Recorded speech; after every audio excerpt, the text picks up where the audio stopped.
So how did you go from hiring one editor to hiring the next person, the next person, the next person? It's literally just like, it's not like I just woke up one day and I have dozens of employees. Like, it was just like, I've literally just been hiring like a person a month for the last 4 years. Like, you know, as the videos, it's like, cause it's also not like, you know, I gave a homeless guy 10 grand and then, you know, the next day I'm buying everything in 5 stores, you know, and I'm needing 100 people to fill dozens of U-Hauls and stuff. Like, it was just a slow progression up. And along the way, we just pick up a person and another person, another. And how do you find people?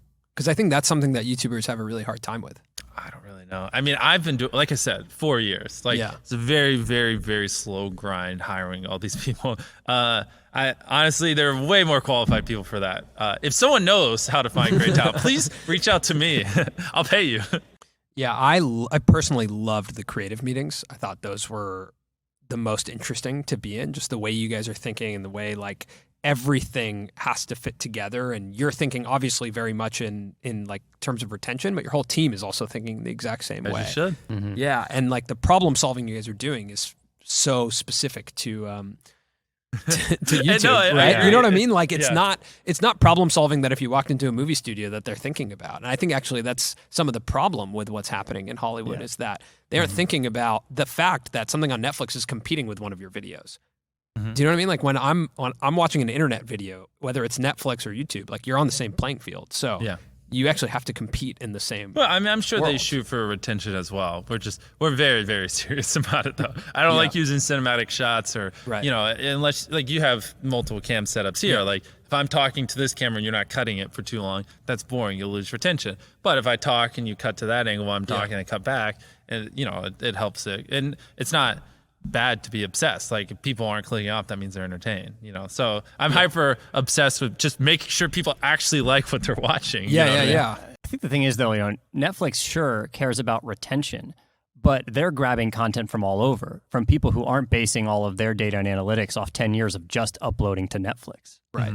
Right. And that's what's entirely different about creating for YouTube is that you're taking the metrics from one place and have been for the last decade or more. Which is, it just gets OP when you just do it and you just study year after year after year after year and you learn from every mistake and you have other people doing it and you're teaching each other. And like if you want to be a YouTuber, if you're watching this, right, like, and you're thinking in the scale of 10 years, like if you literally are grinding and you're obsessed and you're just every day studying and learning, you surround yourself with smart people and you just work like hell, to be honest, for 10 years, like there's probably a good chance you'll make it.